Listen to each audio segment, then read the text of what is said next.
సభ యథావిధిగా ప్రారంభమైంది.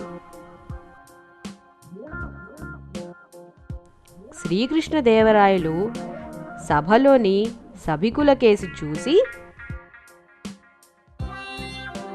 ఏ విధంగా నేను ఇచ్చిన బంగారు నాణాలు ఖర్చు పెట్టారు, ఆ బంగారు నాణాలతో ఏమేమి కొనుక్కున్నారు అని అడిగారు.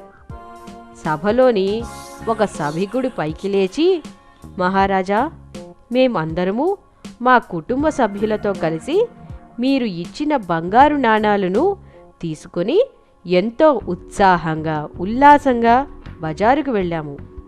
ఎన్నో వస్తువులు చూసి కొనాలనుకున్నాము, కానీ ఏమీ కొనలేకపోయాము. ఎందుకంటే మీ నిబంధన ప్రకారము కొనే సమయంలో మీ ముఖం చూడలేకపోయాము. అందుకే తిరిగి మా ఇంటికి వెళ్ళిపోయాము అని చెప్పాడు.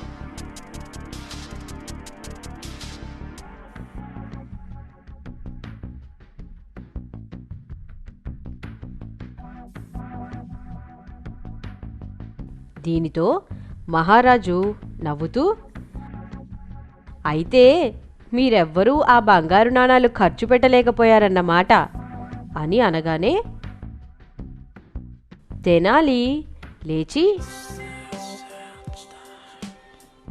మహారాజా, నేను మాత్రం మీరిచ్చిన మొత్తం బంగారు నాణాలు ఖర్చు పెట్టి కొత్త బట్టలు, బంగారు ఆభరణాలు, పిల్లలకు ఎన్నో బొమ్మలు కొన్నాను అని చెప్పాడు.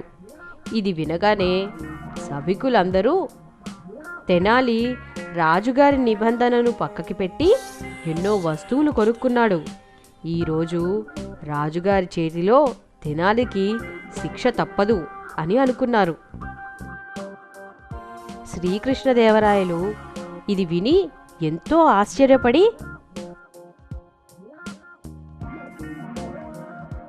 ఇది ఏ విధంగా సాధ్యపడింది తెనాలి? ఏ విధంగా నీవు వస్తువులు కొన్నావు అని అడిగారు.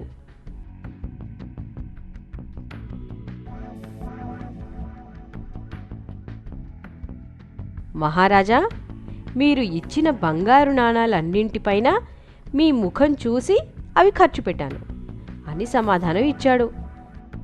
సభలో ఉన్న వారందరూ తెనాలి తెలివితేటలకు ఆశ్చర్యపడ్డారు.